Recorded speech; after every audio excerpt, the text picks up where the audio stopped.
Vous avez besoin d'un espace publicitaire pour faire connaître votre société ou vos produits? Seul Guérita TV Monde peut vous satisfaire.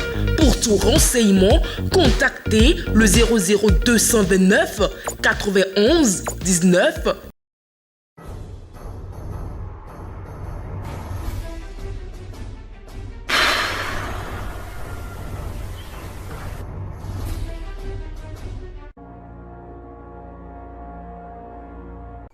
« 5 juillet 2023, bonjour à toutes et à tous sur guéritatvmonde.bj. Dans le bulletin d'information, la problématique d'un troisième mandat dans des pays où la Constitution n'autorise que 2 mandats défraie l'actualité dans plusieurs pays africains. Le cas le plus récent est celui du Sénégal et dans un tel contexte, l'on s'interroge sur les motifs qui sous-tendent les velléités. Suivez. Un troisième mandat, pour moi, ça amène des tensions, quoi. Si vraiment les autres peuvent suivre l'exemple là, c'est bon. Un troisième mandat, c'est un mandat de trop. Et d'abord, il faut commencer par le changement de la Constitution jusqu'à en arriver là, c'est compliqué. Et ça amène souvent des tensions dans le pays. Et donc, si les autres présidents peuvent le suivre, effectivement, pour faire comme lui, c'est un bon exemple.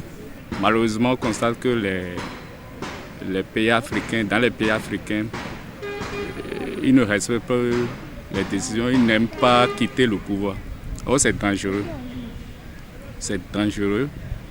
Et ça impacte énormément la démocratie.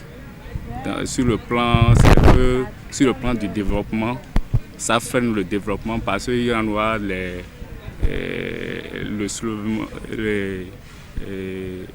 soulèvements populaires. Donc, il peut y avoir des conflits, des guerres, bon, tout ça là, guerre civile, j'allais dire. Donc, ce qui peut freiner le développement économique. Et sur le plan démocratique aussi, ça va freiner, c'est pas bon. C'est pas ce qu'on souhaite. Les présidents africains devraient aller à l'école de Macky Sall. Parce qu'au moins, lui, malgré la pression de sa population, au moins, il n'a pas brigué 3e mandat. Il peut résister. Malgré tout, il peut résister, mais ce qu'il n'a pas fait. Donc on le remercie énormément. Donc il faudrait qu'ils changent leur politique, leur manière de faire, qu'ils pensent à respecter la Constitution. Si c'est 2 mandats, ils font les 2 mandats, ils quittent. Bon, si c'est 3, bon, si c'est limité, ils font ça. Donc au Bénin, en Afrique, je crois que plusieurs pays, c'est 2 mandats. Hein. On ne brille pas à 3e mandat, donc il faudrait qu'ils respectent. Les conditions de détention du professeur Joël Aïva préoccupent les députés de l'opposition. Ce lundi 3 juillet 2023, le député Michel Sodinou a adressé des questions orales au gouvernement. L'objectif visé est de s'enquérir des conditions de détention de l'ancien maître condamné à 10 ans de prison dans un dossier de blanchiment de capitaux et de déstabilisation de l'État. Latifat Kouenou. Le député du groupe parlementaire Les Démocrates souhaite avoir de garanties que des dispositions ont été prises pour l'amélioration des conditions de détention de l'ancien doyen de la faculté de droit de l'université d'Abomey-Calavi, Joël Aïva. En plus de cela, il souhaite que le gouvernement informe des dispositions prises pour la libération de l'universitaire, étant donné que son arrestation et sa détention sont politiques, de même que les dispositions prises pour punir des traitements inhumains et dégradants qu'il subit conformément à la Constitution, notamment en son article 19.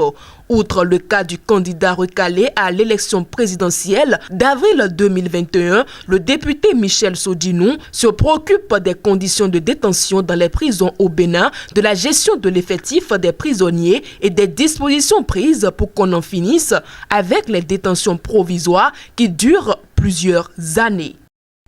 Autre élément dans ce bulletin d'information, la campagne électorale de la première édition des élections professionnelles au ministère du Travail et de la fonction publique a été lancée dans la matinée du mardi 4 juillet 2023 par la ministre Adidjatou Matisse. La première édition de ce scrutin va se dérouler le 19 juillet prochain. Précision avec Charles Alban Daoui. 4 organisations syndicales du ministère du Travail et de la Fonction publique sont en lice pour participer à cette première édition des élections professionnelles. Pendant 2 semaines à compter de ce mardi 4 juillet à 0h, ces organisations iront sur le terrain pour se vendre auprès de leurs différents syndiqués. Positionnés sur un spécimen de bulletin unique, ces 4 organisations syndicales du ministère se disent conscientes de cette phase importante dans le processus électoral. En vue de vivre des temps apaisés de campagne, la ministre du Travail et de la Fonction publique, Adigatou Matisse, a convié les responsables des organisations professionnelles sectorielles à faire preuve de responsabilité et surtout de culture de la paix. Avant de boucler cette session d'information, nous retrouvons l'actualité sportive avec Latifat Kouenou. En finale, l'AS Lagade s'est imposée au tir au but 4-2 contre le CFS. Cette première édition du tournoi a permis aux acteurs du football de découvrir les jeunes joueurs béninois. Au thème de cette compétition, une dizaine de joueurs ont attiré l'attention des recruteurs de par leur talent et ont été retenus. Toujours en football, FC Ofma Sassad, un club béninois, écope une sanction de la Fédération internationale Football Association, FIFA. Il s'agit d'une affaire de rupture de contrat avec un ancien coach du club, Tass Kone, qui serait parti sans raison valable. Selon la décision de l'instance fertière du football mondial, l'ancien entraîneur a été éjecté du club sans une raison valable. Celui-ci a daigné saisi la FIFA pour avoir été mis aux arrêts dans sa fonction sans bonne cause. L'instance dirigeante du foot, la FIFA, a convoqué les 2 parties. Après interrogation, à travers une décision en date de ce mardi 4 juillet 2023, la FIFA a sanctionné le club. FC Ofma Sassad est donc sommé de payer désormais une indemnité de 6 800 000 francs CFA au coach pour rupture de contrat sans juste cause. Ainsi prend fin le bulletin d'information du mercredi 5 juillet 2023. Le forum de discussion, c'est après cette virgule.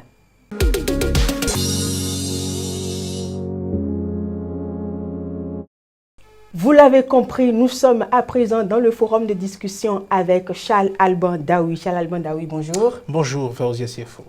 Pas de monnaie, monsieur, et pour cette raison, je ne peux pas vous vendre l'article que vous désirez. Voilà des propos qui sont tenus au quotidien dans des transactions commerciales, Charles Alban Daoui. Et c'est bien dommage que chaque fois que vous vous retrouvez peut-être devant un commerce ou dans une boutique pour acheter quelque chose, l'on vous serve ce genre de propos. Très souvent, beaucoup de ces tenanciers de boutiques ou beaucoup de commerçantes s'attendent à ce que vous veniez à elles avec la somme exacte, le montant exact de l'article que vous voulez acheter. Vous voulez acheter quelque chose qui coûte 300 francs et s'attendent à ce que vous ayez les 300 francs pour acheter ce que vous voulez. Vous venez avec 500 francs, vous achetez un article qui coûte 300 francs, plus donc de la moitié de 500. Parfois, il y en a qui se retrouvent dans l'incapacité donc de vous donner la monnaie. Et il arrive que parfois, vous achetez un article, et si c'est un article à consommer, vous le consommez déjà, et une fois que vous rendez l'argent, on vous dit, monsieur, je n'ai pas la monnaie. Et quand on le dit, ce n'est pas qu'on fait pas ensuite des efforts pour chercher la monnaie.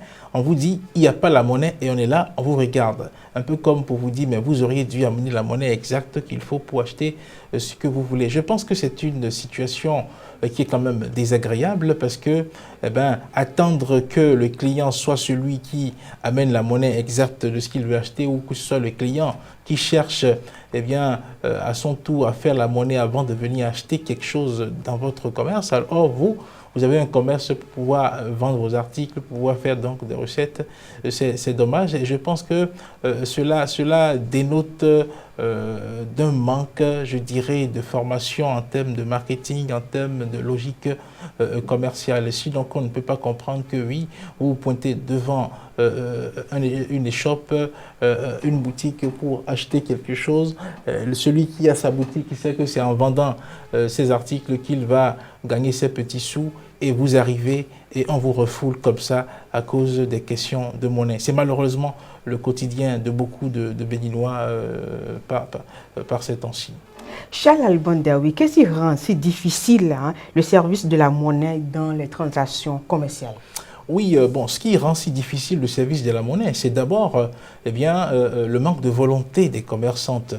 elles n'ont pas la conscience de ce que, oui, dans ce qu'elles font comme activité, le service de la monnaie dénote aussi de la qualité de ce qu'elles font. Parce que oui, vous vendez des articles, c'est un service que vous rendez, c'est vrai. Mais il y a une autre dimension du service qui n'est pas visible, qui est la qualité du service lié à la possibilité que vous avez de donner satisfaction au client. Parce que c'est ça, le client qui vient vers vous, il cherche une satisfaction. Et la satisfaction du client va jusqu'au retrait de son reliquat. Donc, si vous ne prenez pas conscience de cela et que vous restez là douillettement dans votre boutique pensant que oui, Dieu va amener le client qu'il vous faut et que vous n'êtes pas obligé de prendre en considération ou du moins de soigner tous ceux qui viennent vers vous comme clients, c'est vous qui perdez. Les gens ne se définissent pas des objectifs. En réalité, quand ils se retrouvent dans le commerce, ils sont là peut-être et ils attendent à ce que les clients viennent. Si quelqu'un vient présenter des conditions qui les arrangent, ils composent avec ces gens-là. Et s'il y a quelqu'un qui n'a pas la monnaie, bon, il peut partir, on s'en fout. Et on entend même des gens dire que oui, écoutez, bon, si vous-même vous partez, ce n'est pas un problème. Dieu va faire venir celui qu'il faut pour qu'elle puisse avoir sa recette quotidienne. Donc, quand vous avez des gens qui sont dans cette logique-là, c'est dommage. L'autre chose, c'est que les gens ne se préoccupent pas de la nécessité d'avoir sur soi de la monnaie. Nécessité d'avoir sur soi de la monnaie dans sa tirelire de sorte à pouvoir rendre des reliquats à des clients qui viennent faire des achats. Vous pouvez constater dans les commerces que vous fréquentez qu'un commerçant qui a le souci du service de la monnaie, il a beaucoup de clients forcément parce que tout le monde cherche à aller vers lui parce qu'il sait que quand il va là-bas, quel que soit ce qu'il donne comme argent, il a toujours le reliquat sur nos parcs. J'ai rencontré les parcs automobiles de Porte-Novo. Il m'est arrivé déjà de tomber sur des vendeuses, des dames qui vous disent, elle vend son article, elle offre son article tout en disant qu'elle a la monnaie de 2000, 5000, 10 000. Un peu comme pour vous dire que quel que soit le billet que vous avez, ne considérez pas que ce soit un obstacle pour acheter chez elle. Donc elle a pris cette disposition pour rendre la monnaie, pour toujours rendre la monnaie. Je pense que c'est une logique dans laquelle beaucoup de commerçants doivent entrer pour ne pas bloquer les transactions commerciales. Parce que les gens ne font pas le point dans une journée, par exemple, de combien de clients leur viennent et retournent sans pouvoir avoir satisfaction. Si on peut faire le point, dans la journée, ah non, j'ai reçu 5 personnes, 10 personnes que je n'ai pas pu satisfaire à cause de la monnaie. Je pense qu'elles vont réfléchir, ou bien ces commerçants vont réfléchir autrement pour trouver des solutions à ce problème. Parce que oui, c'est un problème qui se pose. On ne peut pas dire que ce sont les petites monnaies qui manquent ou qui sont en faible quantité sur le marché. Il y a des endroits où on peut aller les trouver, il y a des mécanismes pour les trouver. Donc si le commerçant ne se met pas dans la dynamique d'avoir de la monnaie sur soi, malheureusement, il va chaque fois recevoir des clients qu'il va refouler pour le simple fait de la monnaie. Et il faut que les gens intègrent. Ce n'est pas au client d'aller chercher la monnaie, c'est à vous qui rendez le service, c'est à vous qui vendez, de créer les conditions pour que le client puisse avoir satisfaction, acheter son article et retourner donc avec son reliquat. Merci à vous, Charles Albanda, pour votre intervention. C'est moi qui vous remercie. Fin du forum de discussion de ce matin. Avant de boucler votre émission, sachez, fidèles internautes de Guérita TV Monde, que les mains qui aident sont sacrées que les lèvres qui prient.